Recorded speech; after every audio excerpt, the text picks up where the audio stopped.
Hey guys, I'm in Berlin right now, and I'm at the Rainmaker Loft. It's a great co-working space, and it's really impressive to see what they're doing here. I'm really impressed by everything that's happening in Berlin.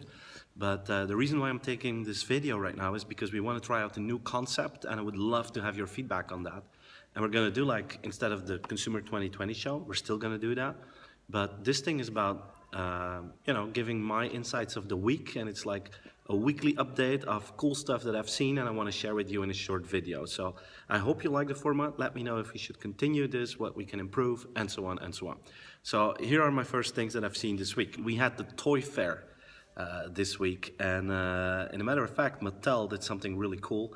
Mattel actually developed the first connected house. They have beaten Google, Nest, and Samsung to it, and it's a Barbie house. So it's the world's most connected house today is a Barbie house. Isn't that really cool? Another thing that Mattel did at that toy fair was they had this 3D printer, and they use it to let children print out their own toys. And you have toys that can be printed out in about 30 minutes, but you also have toys that can be printed out in, let's say, 6 hours, the more complex toys. So I thought that was really cool to take a look at.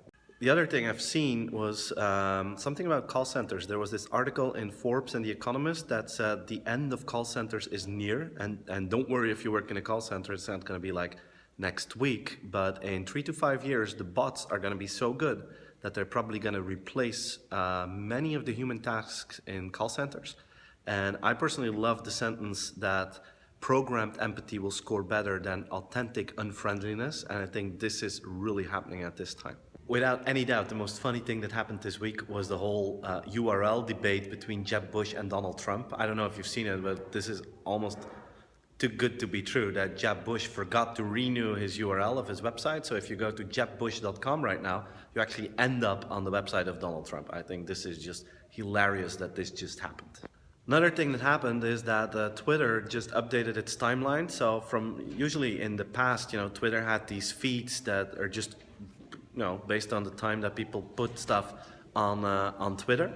What we're going to see in the near future, actually from this week, is that Twitter is going to use algorithms to update the Twitter feed. So they're going to select for us what the most impressive and the best and the most relevant tweets are. Some people hate it. I personally think they should have done this 3 years ago. I think the reason why Twitter is such a disaster on user growth right now is because they're really bad in these data analytics compared to Facebook, which is really good at it. So I'm really happy that this has arrived here this week. I think the whole world of automation is really getting out of hand right now. I saw this video that Nissan published this week, and what they've done in Japan is they actually made automated chairs so that you don't need to put the chair against the table in a meeting room anymore. You just clap your hands, and by magic the chairs will automatically reorganize themselves in a fashionable way. Hilarious. I don't know how far automation will go, but this just shows how far it is going at this time.